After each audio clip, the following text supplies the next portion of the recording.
boys and girls. It's time to take a walk beyond the grassy knoll, to draw back the curtain to take a peek at the wizard.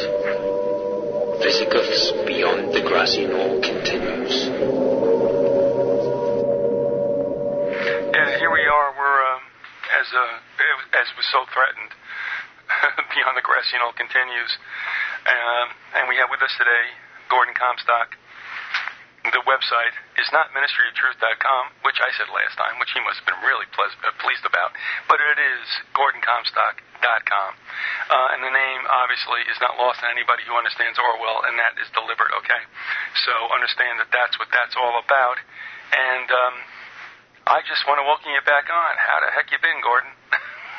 Oh, thanks for having me on again. Try again with a little more enthusiasm. But you know, it's funny how Orwell became, I use words that you use all the time, my bailiwick. As I said last time, as I was turning the age of 30, I really needed a career, and I had a number of jobs that I just hated, and they didn't pay well. And I was one of those, well, I didn't come from a family setting that encouraged success, actually the opposite. So I didn't go to college until I decided to become a teacher. And I know that there's that old saying, those that can't teach. But I promise you, this is the one thing I really am good at. I'm teaching summer school now, and I can see that the faces light up of my students. And I actually have more liberty during summer school to teach novels and even grammar. I'm scoring some points. But my hands are tied during the school year with No Child Left Behind. But anyway, going back to school as I turned 30, I was desperate. So that's why I jammed through all these novels. And as I said last time, Orwell really struck a chord with me. And it goes, for me personally, it goes way back, actually. Well, you know, there's something I never did ask you, and I think it's probably because we talked a lot about it without being on record. And therefore, just, you know, it's one of these things where, I know it, you know it, and we just forget that nobody else knows it. But, of course, it took me till, guess what, I was, 49. When I finally said, I've had enough of this, and I got to find out exactly what world I've been living in. Now, obviously, you're quite a few years younger than I, but, like you said, you decided to embark on a career teaching, which is no easy thing to do, without a doubt, a little later in life. And so then how did this vocation choice have anything to do with you're going down the rabbit hole, or was this coincidental, or the one coming after the other? How did it all work out for you? Well, it kind of, not really, no, not for my choice of being a teacher, although right now I'd say it's kind of a two-edged sword. On the one hand, I get to be a fun little termite in the system and spread little bits of subversive truth here and there amidst all the garbage I'm forced to teach. But on the other hand, it makes it tough, because nobody thinks like me in my profession. Oh, wow, no. They're all going out and voting now for Obama. So nobody knows. The teachers, most of them, nearly all of them mean well, but they don't get it. No. And I think they dare not get it, because if they did, their jobs would probably be on the line to a certain degree. And if they ever evinced any of that in the classroom, and of course you can speak to this yourself for however much you get away. I mean, again, what would it take? That's the thing that always struck me about it. I was in the education system down here in Florida, and I hated it. But all it takes is like for one parent to just become a snoid, and it's almost like it's all over. So, I mean, again, that teachers really, if they get it, don't want to speak too much about it. And the only ones that really do have an opportunity to do it are those that would be in, say, social studies, and English. Other than that, I mean, whatever. I mean, social study covers like what, poli-sci and all this stuff, geography, whatever. But you're the only ones that have an opportunity to do that. And if you do that, I mean, what have you found out? I mean, have you ever even tried to breathe such things in your school system? Yep. And how was that met with? What was that met with? Well, I love to teach 1984, which is why I've read that particular Orwell novel 6 or 8 times now. I give a totally balanced approach, unlike probably nearly everybody else who's only getting the mainstream spin. I present to them, I go into a couple of things. Well, okay. Because one of the main themes in 1984 with all of the propaganda from on high, from Big Brother, so one of the main themes is, how do you know what you know? How can you trust your information sources? And so I really make them think. I first get the ball rolling by showing them, interspersed with teaching the novel. I will introduce. I'll have them watch some old Apollo 11 documentary footage, and then the next day I'll hit them with a moon hoax video by Bart Sabrell, and that's really, you can tell they're looking around, whispering at each other, saying, why haven't I heard this stuff before? And then we get a couple more chapters into it, and I have them watch that horrendously propagandistic Nova series, or that show, Why the Towers Fell. And then the next day I hit them with, it used to be Loose Change for a couple of years, but I've supplanted that with what I think is a slightly better one, the one by Sophia Smallstrom, 9/11 Mysteries. And man, you see head spinning and you really get them thinking, and you can see it. It's awesome. Well, go ahead. Well, I was just going to wonder. I mean, they're thinking they go home and tell their parents who come back and say, "What's with this?" That hasn't happened to you, huh? Not yet. 2 things about that is I make sure I only spring it upon seniors, and as you said last time, they're halfway tuned out already, and they're thinking for themselves at that point, more than obviously the younger grades. So I haven't had any complaints yet, but like I said, the other thing I do, I totally give a balanced approach. I do not tell them what to think. I just present them with the information of both sides, and I try to show them, what I tell them is, looking at this 9/11 thing, what you guys got to realize is, no matter how you slice it, you are believing in a conspiracy theory, whether it's 19 Muslims living in caves, orchestrating and maintaining a conspiracy, or if it's elements of our own government pulling it off, it's a conspiracy. And what I really emphasize the point that if you're going to understand this novel, 1984, and understand what this character is going through, this is what they are going through. Being able to really looking at your own world and saying, wait a minute, how do I know that what I'm told from authorities is true? Yeah, no doubt about it. And I think, we really don't know for sure, but I'm going to go ahead and say this. And that's one of the reasons why I just wanted to come back, for this year and do something after, being down for 2 months. And that is, I'm sorry. I mean, but 2008, to me, has begun the end of days, whatever we're headed for. Not the end of the world, nothing like that, but has definitely begun a new epoch where we're going to see things happen that we never thought would occur. You see information that passes back and forth, and I'm not trying to engender, if you will, fear, but I think, if it looks like a duck and it quacks like a duck and it smells like a duck, you might want to consider that it is a duck and that we're upon something that is not going to change. It's not going to roll back. And financially, we're seeing that, through all different venues, but basically based upon, of course, 2 things. The rise in oil prices and the devaluation of the dollar. And, of course, the other thing that's been going on all along is the Federal Reserve printing more money out to the point where the M3 money supply is no longer posted because it's just astronomical. Yeah. So, and I think I might even sent you some stuff, too.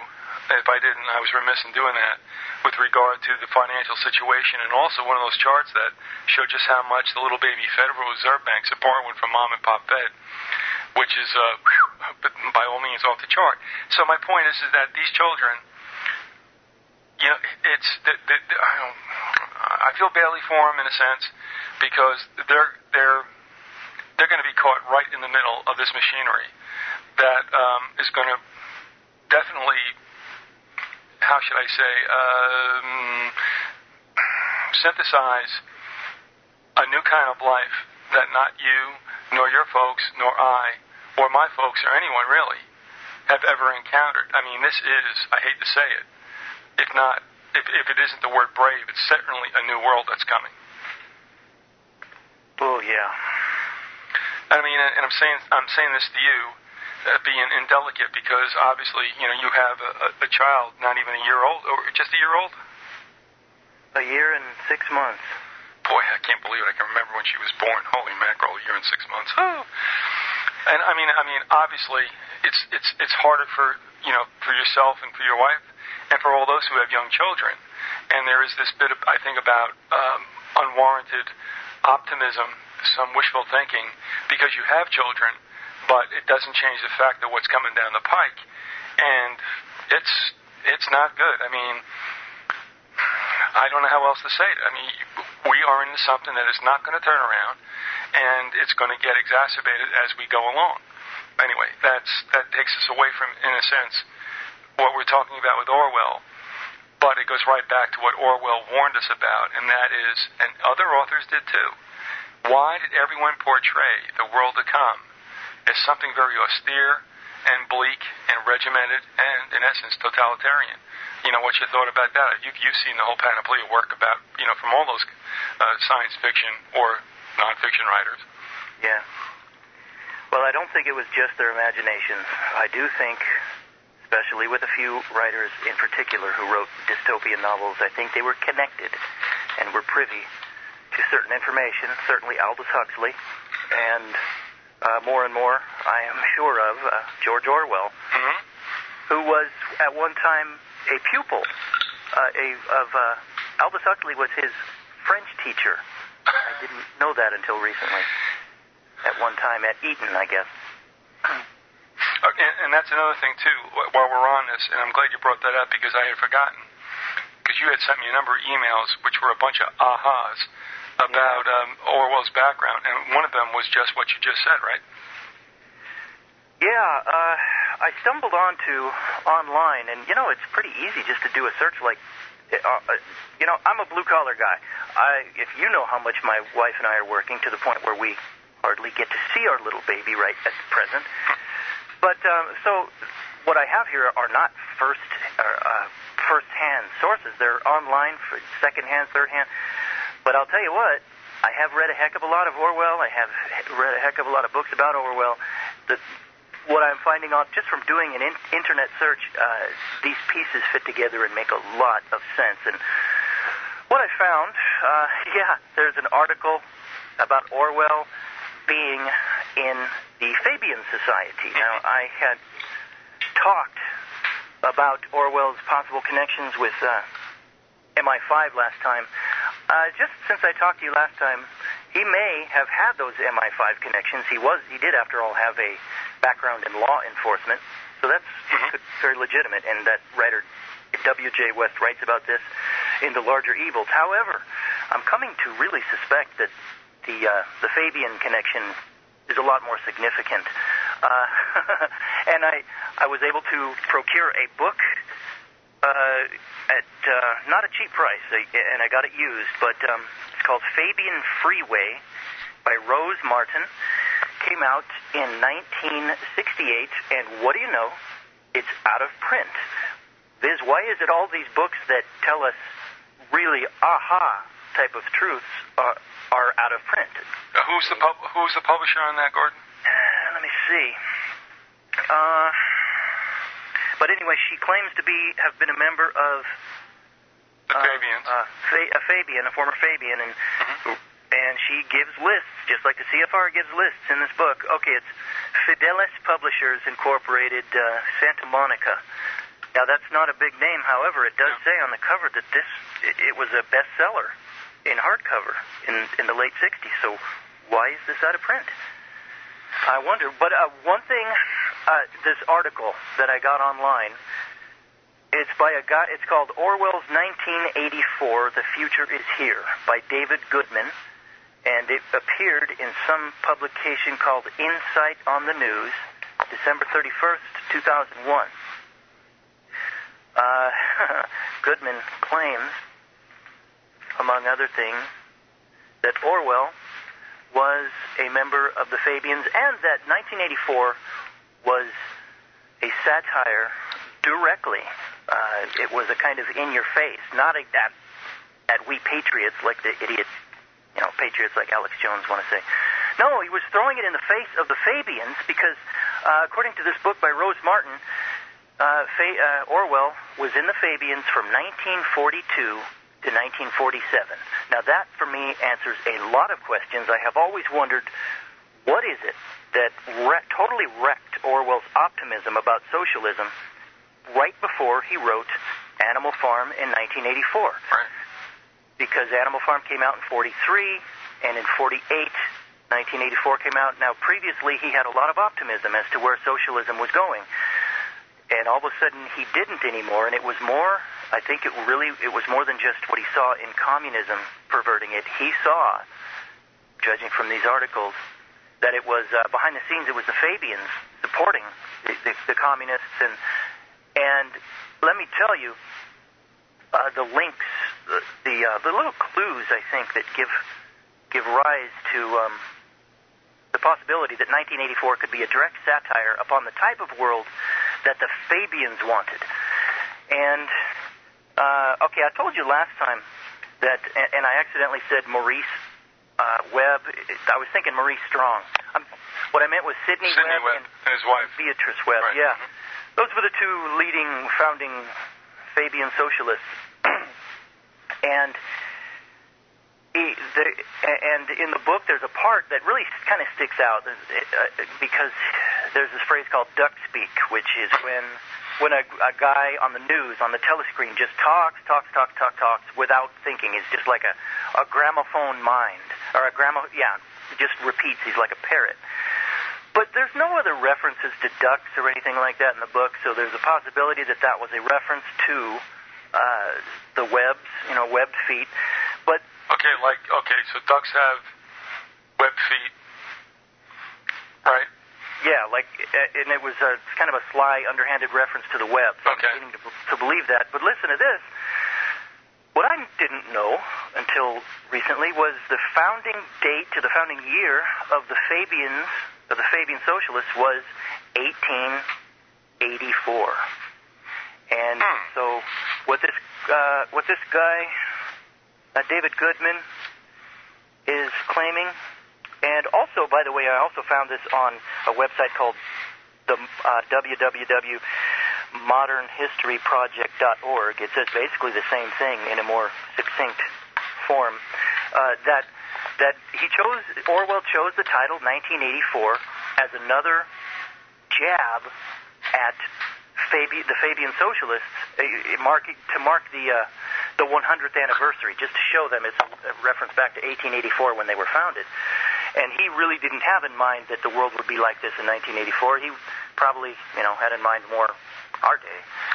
Well, could it be that all of that is true? In other words, he might have done, and this is not unusual, when you take a look at all the levels of The Wizard of Oz, written by Frank Baum, when you take a look at 1984, he could have been he could have been telling a couple of allegories.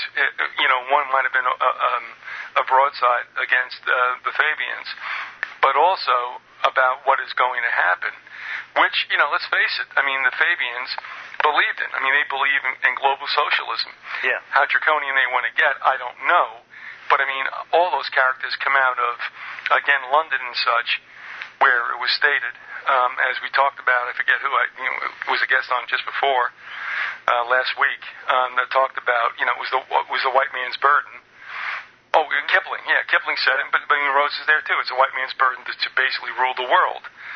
And it's like, holy mackerel. These characters weren't kidding around. They were not. Socialism has got this such nice connotation. Everything's, it's like the social word, and it's nice, and nah. You know what? But I tell you what. Again, Hitler, Mao, and Uncle Joe were all socialists. Socialism can get real nasty real quick. You just call it socialism, and you can get some legs with it. Call it communism or totalitarianism, everybody starts blowing chips. But the thing is, in essence, it's the same. it's the state just gotten worse, I think. So could it possibly be then, yes. So could it be, Gordon, that Orwell kind of hit a whole bunch of heads on different levels? It could very well be. Well, what do you feel? I mean, how much do you feel it really was some kind of, allegory, directed against the Fabians? I mean, let me give you a couple more kickers. I mean, these to me seal the deal. What I'm reading now, I didn't know what Sidney Webb actually looked like, but according to this description I'm reading from that article I found online, in 1984, the description of the arch villain Emmanuel Goldstein. Yeah. He had that like a Billy Goat kind of goatee, and he kind of looked Jewish. Yeah, a little Trotskyite looking, and that was for a reason. Yeah. Well, according to this, that's pretty kind of exactly what Webb looked like. what Sidney Webb looked like. He had a Billy Goat goatee, and he was mistaken for being Jewish a lot just because of the way he looks. But even beyond that, the real kicker for me, and I did not call HarperCollins Publications to confirm this. If you guys listening can go do that and find out if this is true, my hunch is you're going to find out this is true. If I was a betting man, according to these articles I found online, oh gosh, I'll just read this. This is incredible. Okay, this is from the modernhistoryproject.org. Okay. After it talks about how Orwell chose the name 1984 as the 100th anniversary of the Fabians' founding date, blah, blah, blah, it says, the Fabian Society acquired and sealed the archives of Orwell when his second wife, Sonia, died some years ago. According to the representatives of the publishing company HarperCollins, the Fabians will be in control of the 1984 copyright and name through the year 2025, and they have done their best to block unauthorized investigative research about Orwell's anti-socialist works. Even the rights to Orwell's estate fell under control of the Fabian Society. Now, if that is true, man, that seals the deal. Yeah, because, why would they protest so much if it weren't directed toward them and they felt it? Yeah. And why are they sealing it? That's like sealing the JFK documents. Come on. Yeah, I know. Again, let me say I stand guilty, along with my parents and such, of being told by the government they're going to, and remember the assassinations that we watched. It was a bunch of them in a row.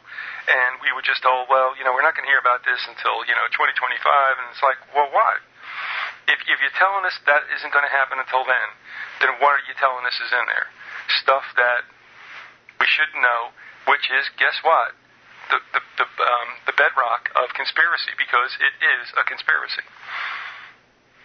Yeah, I think Orwell, when he got into the Fabians, he really way more than the average guy, he was an independent thinker, and they thought he'd be like most people and just toe the line, but no, that wasn't him at all. But Gordon, also, isn't it true?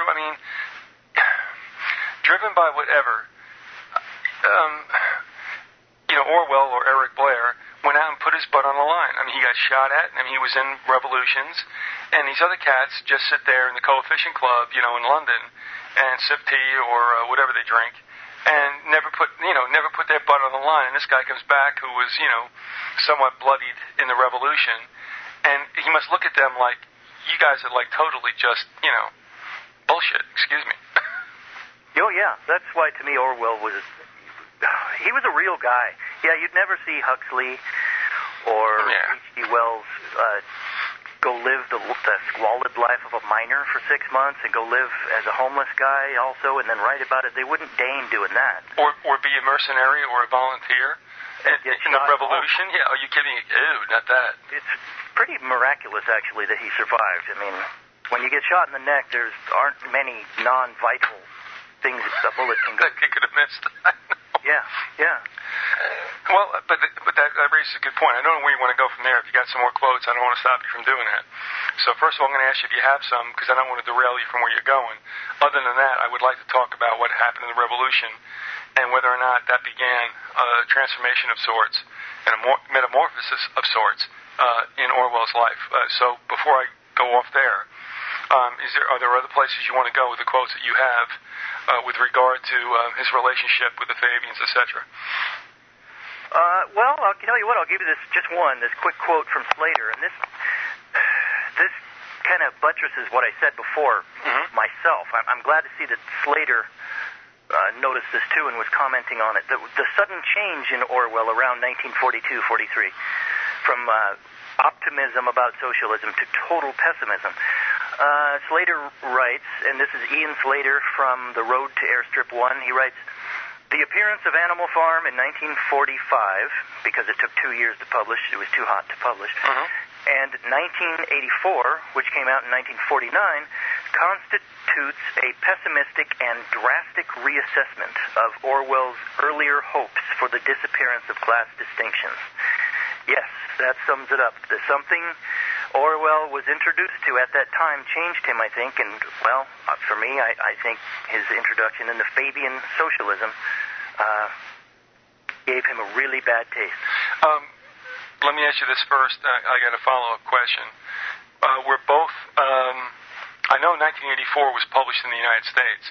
Did Orwell have to move the publishing of Animal Farm to the United States as well, or was that just 1984? The original publication. I don't remember. Okay. I don't think so. I think it was the Warburg publisher who finally published Animal Farm, but it took 2 years. And yeah, here's a guy, Orwell.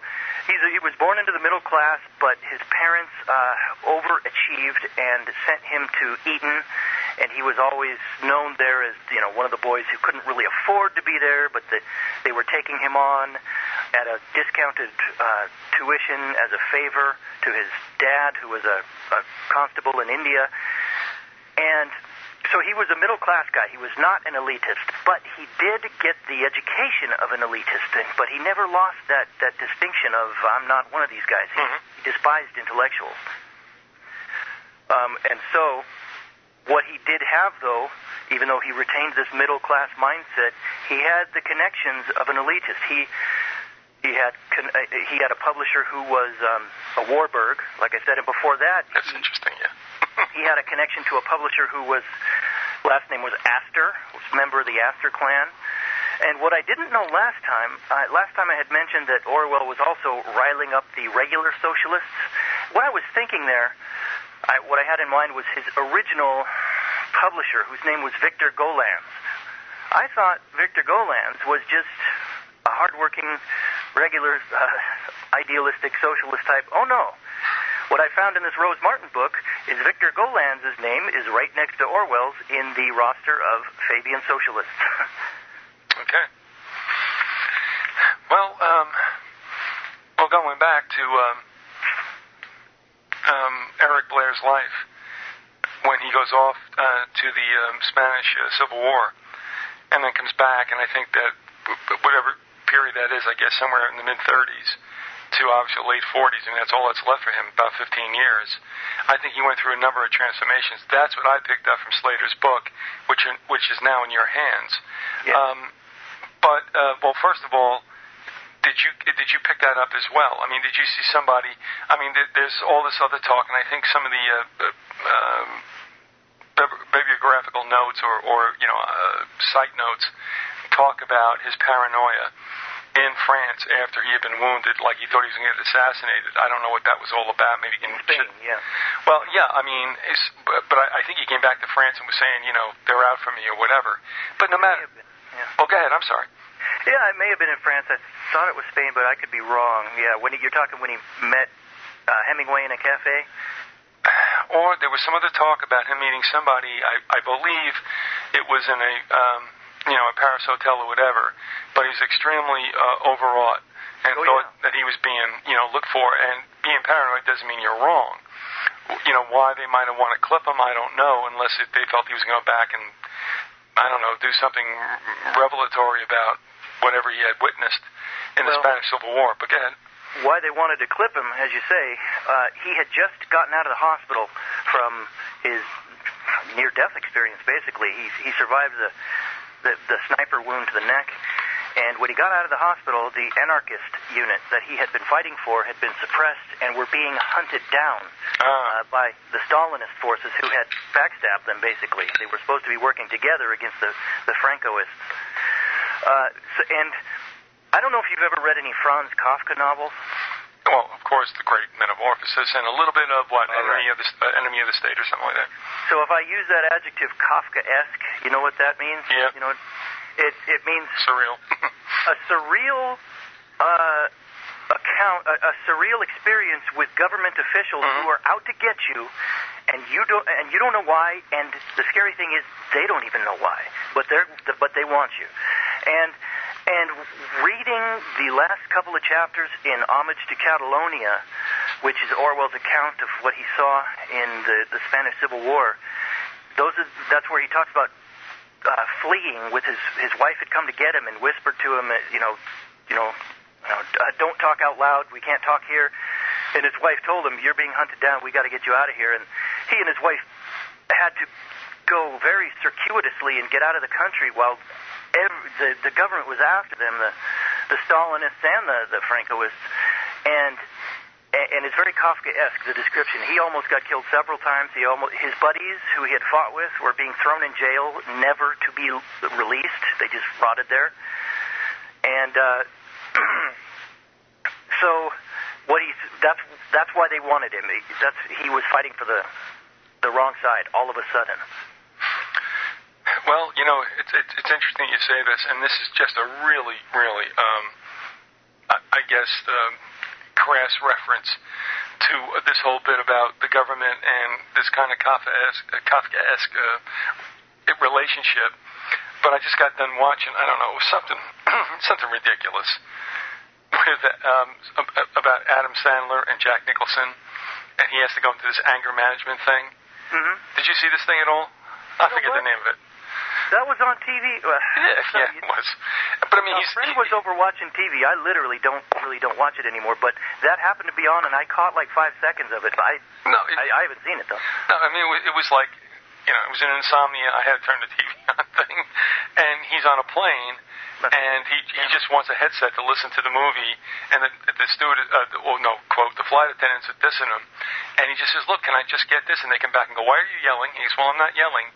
Yes, you're yelling, and why don't you stop? And then some kind of U.S. Marshal comes up and pins him and says, why are you getting out of, but this is what we're talking about. Yeah. With regard to what Kafka did, and also what Blair was also trying to get across. It is absolutely surreal. And that's what they work in. They work in this, like, other plane that when you get in, Lord knows you'll never get out.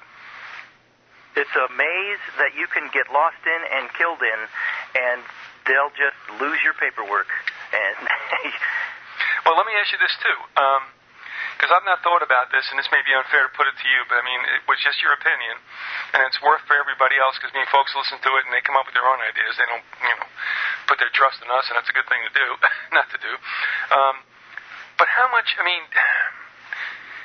you think that Orwell wrote 1984 with, shall we say, the megaphone directed toward the United States, or did he just say, this is the garbage that's going to go down in the English-speaking Western world? What do you think?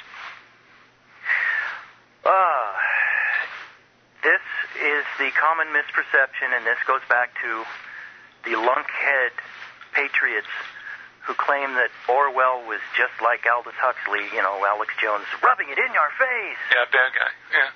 And he was a bad guy, and what they haven't read Orwell, and they haven't read about his life, and they don't understand the tone of that novel, 1984.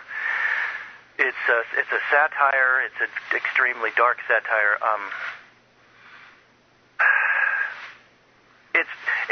It goes back to when that book came out in the 1950s, this patriot misconception goes way back. In the 1950s, you had Birchers, John Birch Society members. I remember them well, yeah. They were distributing 1984 and saying, George Orwell, this Englishman is warning of Stalinist Russia. What they totally didn't get, they were too obtuse to get, is Orwell was warning about a future totalitarian for whatever type of government. He said any type of government that we have right now can morph into this. That's why the whole world is this. That whole three-part world Orwell wrote about, the Oceania, East Asia, Eurasia, they're all in on it. And there are several quotes that Ian Slater gives in his book of Orwell where he noted that he saw that capitalism and communism were morphing into the same thing, and he called it oligarchical collectivism. And you and I, and I'm going through that unpublished manuscript by Maureen Heaton right now, where we all would call it the new feudalism. And Maureen Heaton, that can be accessed on AmericanDeception.com. Right, which is the son of Charlotte Iserbyt, Sam. Yes. Who's got a great site there, and that whole thing is there. Hey, by the way, and we'll get back to the nitty-gritty, what did you think about Heaton's book, all told? I'm about halfway through it. Sam Iserbyt said I could read it and put it out online, and so I'm doing that because you know what it is? It's really weird. You get a lot of books exposing pick your now New World Order, Illuminati, whatever you want to call it. You get a lot of books exposing that from a big picture point of view. That's true. What Maureen Heaton provides, you don't see much of this because it really requires being active at the local level. She presents the picture in very fastidious detail of really the New World Order, the Illuminati, whatever, how it operates how it is, its tentacles are... It trickles down to us, yeah. How it trickles down to us and affects our local communities. That's what she provides. Oh, and that's so easy now, too, because it doesn't take a lot. I mean, everybody's watching the Today Show and all this other crap. So no matter where you are, I mean, whatever they promote, people are integrating, and if they don't question things, I mean, they're willing dupes, obviously. So I think even beyond when Maureen wrote that book, I think she wrote it, was in the 50s, perhaps? She was writing for, I guess, a couple of decades, but she finally finished it, but died before she could publish it in 1990, was when it was finished. All right, but, with the advent of, probably before she began the book, I mean, we know that TV was a force, no doubt, it was a big force, but, of course, now we look at it 24/7, and radio and such, and people, obviously are being propagandized as much as they want to be.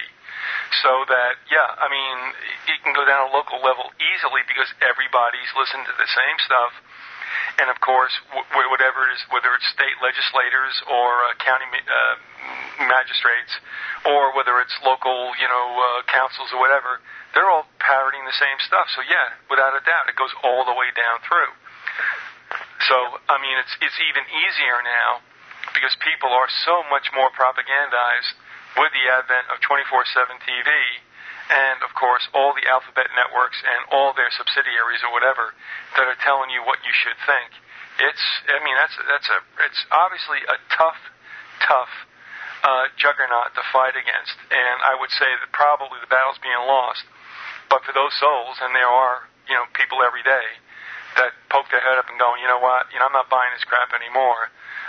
That still happens, but boy, there's so many people out there who are just buying this whole bag of, stim and dung. I mean, it's hard. It's just hard to fight against. But listen, we've gone almost to 40 minutes. And Gordon, I tell you what, tell folks about the website. Tell folks, what is there, and why in the world, actually, we really didn't address this at the outset, that you ever decided to, jack up your boots and do this. Well, I suppose the fact that my wife and I can't even go to church in my community, can't even go to a true New Testament church in my own community is one big reason why I'm doing this. I told you you were a really big inspiration for me to start my own show. I make no bones about that. But what I kind of tweaked what you were doing and made it more specifically try to reach Christians. And there's a lot of secular stuff there, Orwell and all this other stuff, but it's time Christians got out of their their insular lifestyles and actually looked around at the world around them and actually saw what's going on. I mean, so anyway, my whole goal is to wake up a few Christians, if I can, to where we are in this world. You have so many movements within Christianity that are predominant right now that are seeing some kind of revival coming, some kind of dominionist kingdom of heaven on earth. I mean, this is anti-scriptural. This is it's just so obtuse. I don't. But anyway, what it has done is rendered the church unable to function according to its New Testament design. They have kowtowed completely. About 99% of churches in this country are not churches. They are corporations. They have acquiesced. They have rendered over their authority to the state. That is one of my big bailiwicks that I really try to drive home a lot is the church needs to wake up and come out of the auspices of human government in this country. Mm-hmm. Well, you get no argument from me, that's for sure. Oh, man. My wife and I were going to a local church for a while, a local corporate church for a while, and, you know, it's been a month. We haven't been back. We got tired of looking at the blank stares and the feel-goodisms. That's not what's happening, folks. Look around. I could go on and on. Well, no, but I mean, let's face it. I mean, this goes on with any kind of media, with churches. If you don't make them feel good, they won't support you, and you'll fade away. Yeah. So if you're supported by whether it's church, free will offerings or whatever, or advertising, if you're not making people feel good, they won't listen. The advertisers will leave, and so there's never really been. And of course, this is the truth after. And I think there's a distinction that has to be made here, especially back in the era of just newspapers, just before radio came upon the scene. And that is when newspapers stopped being completely subsidized by subscriptions and newsstand sales. When they went to advertising to keep them going, that's when they lost their free voice. Yeah. Now, it's also documented that Rockefeller and Carnegie grabbed, a whole bunch of, maybe 15 publishers and said, this is the way it's going to go, guys. And that's why when people go, well, if it's a conspiracy, how could they keep it quiet? Well, first of all, just corner the money. 25 publishers, yeah. Yeah, and corner the information outlets. And get the government, and the government will give you its military, and that's it. And that's it. Yeah. That's where we are now. So we've never really had a free press in the 20th century. And that's something that people have to realize, is that this is all driven by agendas and other viewpoints beyond just the truth, or at least, I had a laugh because somebody said to me, goes, well, Fox is fair and balanced. I go, why? Because they said so? Come on. What? They said it was fair and balanced, so that makes it true? But, anyway, that's the way it is, and that's what we're fighting against, without a doubt. But I want to ask you something else, if I could. And again, I'm telling you folks, we're talking to Gordon Comstock, and his website's GordonComstock.com. There's plenty of stuff up there, plenty of audio, please avail yourself of what's up there, if you would. And he's good also about answering emails, and, there's not a problem there. I can say that without a doubt. One of the things I was also wondering about is I understand why Slater would pose this question, because to me, I understood the answer. But he said, and it was almost a criticism, but it was like, well, Orwell posed a lot of questions, but in the end, he really didn't give any kind of solutions. Yeah. And I think you know where I'm going. My point is, well, because these solutions don't exist, and he knew everything was a chasing after the wind. What do you think? I think that I totally agree with you. I think Slater missed the boat on that one. I think Slater is basically, by nature, an optimistic person, and he just couldn't digest what Orwell was all about near the end there. I think it even caused Slater's temperament probably, I think, caused him to kind of get into wishful thinking in his interpretation of 1984. He gives some, what I think are kind of weak reasons to find what he thought was sources of potential optimism in the world, in this dystopian world that Orwell wrote about. And every time I found Slater trying to, like I'll give you a couple of examples. Okay. The fact that Orwell, the proles were allowed to play the lottery. And Slater, and of course it was just to dumb them down further, keep them occupied, keep them busy. There weren't even any, the prizes were even fake. That's right. But it kept them busy like stupid animals. Now, I still think Orwell put that in there to show you how completely hapless, how completely hopeless the proles were. And the leaders, the inner party was laughing at them. But Slater somehow saw that as a potentially weak link, a chink in the armor of Big Brother, because you never know, with luck, the proles might start really getting into this luck thing and think that they could take a shot at ruling themselves through this luck thing. And I didn't see that at all. The other thing is the proles are allowed to the Big Brother cranks out these corporate songs on the radio, kind of like we have in our top 40 payola system of radio music. Well, Big Brother cranks them out on this. They're even written on a machine that writes out robotic, this music. The machine's called the versificator. Just to tell you that even the music is not written by any human creativity. Human creativity is not allowed in this society. But Slater sees that as a reason that Orwell was showing you that someday, maybe, the proles, if they're allowed to sing these songs and change and alter the words, singing them from street to street, they could make up a revolutionary song someday, and then they could, have a revolution against Big Brother, and I didn't see that at all.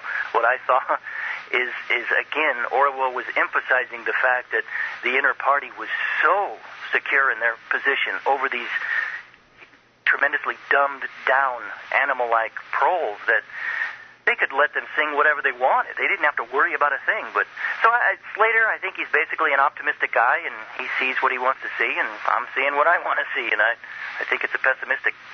Everything's pessimistic in that book. Still in all, I think that Slater did a pretty fair job. Of course, yeah. And I mean, of course, no one's going to be okay with everything. But I thought, all in all, I don't know. I mean, you've read more books on Orwell than I have. I thought he did a reasonably fair job. I thought he was a decent referee, if you will. Oh yeah. Overall, I hasten to say, Slater did a really good job overall. Yeah.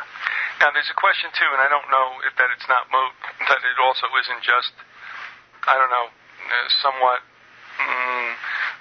I guess, convoluted. It'll bring you back to the beginning again. And that is, he said, was Orwell warning us, or was he prophesying? And I think, last year or so, whatever, I said, well, what's the difference, really? Because in a sense, a warning not, even if it is somewhat observed or heeded, will turn into a prophecy. I mean, what's a warning but it telling you this is what's going to happen? But that's a prophecy as well. I don't know, we should cut it so thin. And I might be off base on that. But between prophecy and warning, do you draw a distinction? And if so, what do you think Orwell gave us with, of which did he give us with both Animal Farm and 1984? Man, tough one, I don't know. I don't know. It's too much of an enigma. I know he must have been in a very dark place, especially when he wrote the last one, 1984.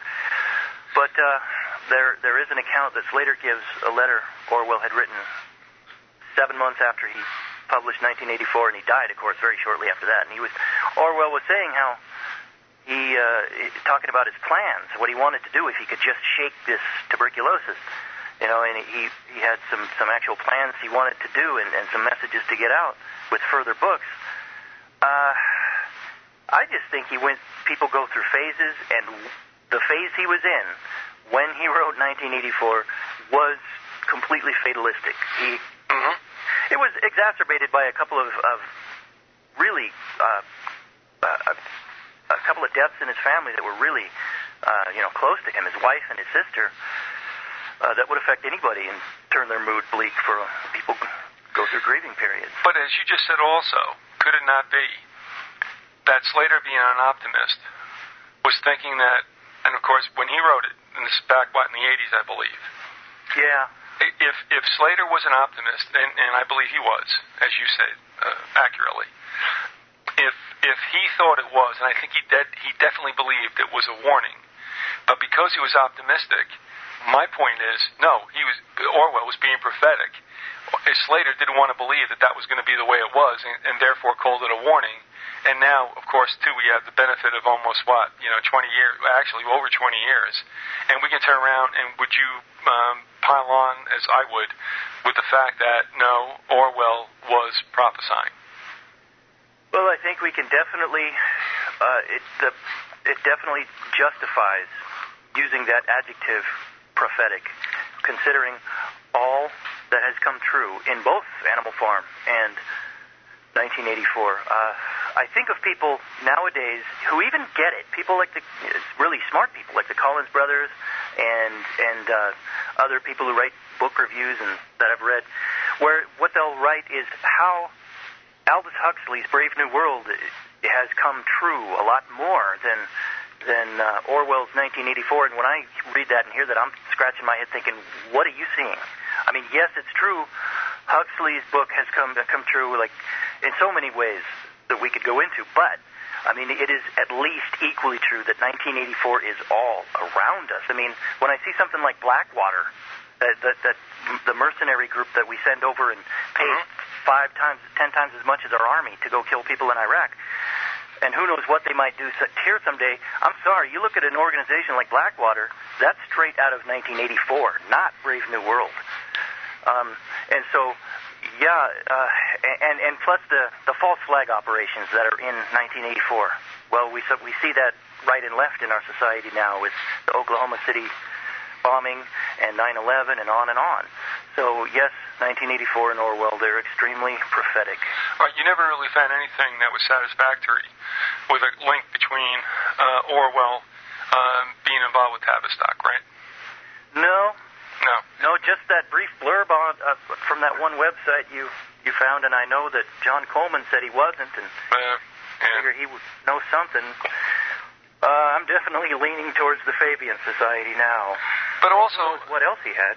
Well, I mean, but remember too, he had just come out also of writing for the the Ministry of Propaganda, wasn't it? What was it called? What was the British equivalent?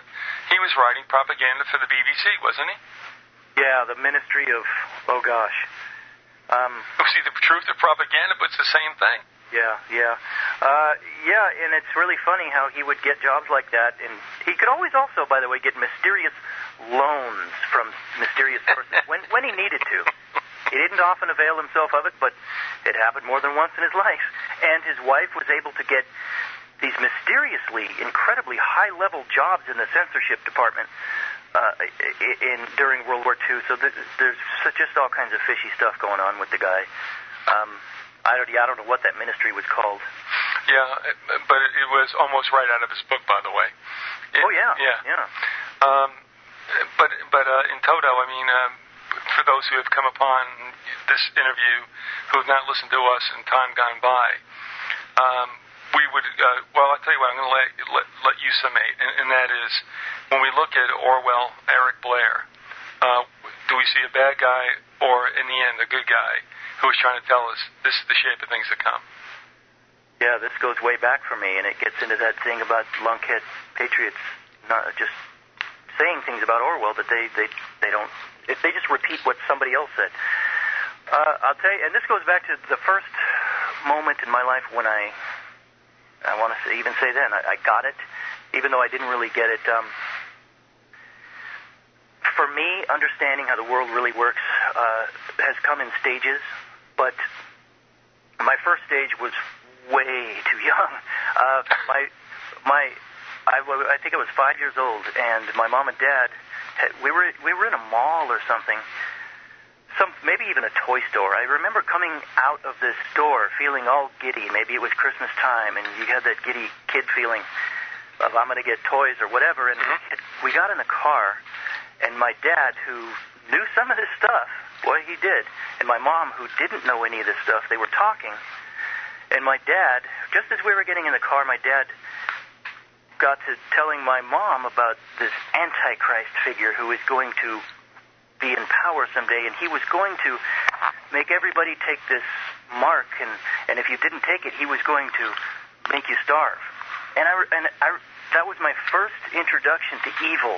I mean, real evil in my life at 5 years old, and all that ride home, I had this feeling in my stomach of, oh my God, somebody is going to be so evil someday that they're going to want to starve me.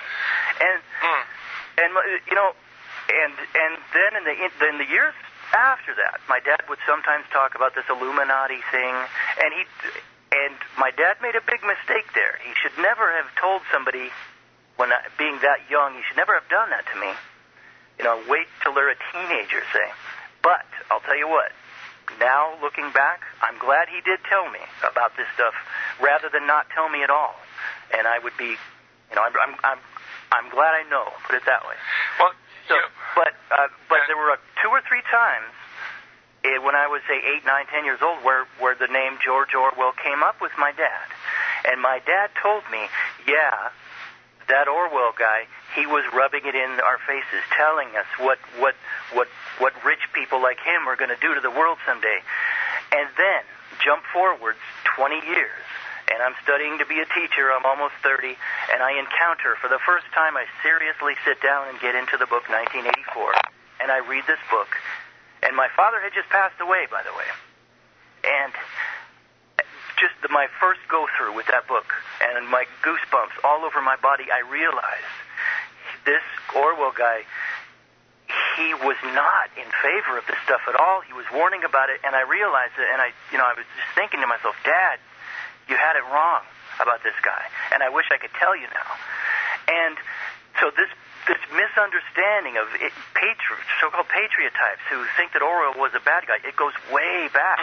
And you hear patriot types like, right now, guys like Walt Williams and Eric Phelps and many others I've personally spoken to who have parroted that same line to me about Orwell was, like Alex Jones, rubbing it in our faces. No, dudes, you gotta... He's trying to tell us, yeah. You gotta read, study up. That wasn't Orwell. He was a decent guy. Yeah, and no matter what he went through, the thing is that at the end, he was a clarion that was telling us, this is what's going to happen. He was not a proponent of it. He was saying, this is what's going to happen. Yeah. And he gets affixed, obviously, with being the more than just a messenger, but the actual originator of the message, which is not true. He finally turned around, and if you would, turn states on the state and told us this is what's going to happen. And, of course, it is happening to a T. With the group hate and trying to find a boogeyman like Emmanuel Goldstein to hang out in front of the people, and we've seen that with Bin Laden and with Saddam Hussein, and with old Kim in North Korea. I mean, the group hate is there all the time. I mean, he told us the game plan, and we're seeing it now, and we don't realize it because. And Biz, if people are going to scoff at the illusions I've made of like the duck speak line in 1984 and some abstract hints of Fabian of Orwell, as you said, turning it against them.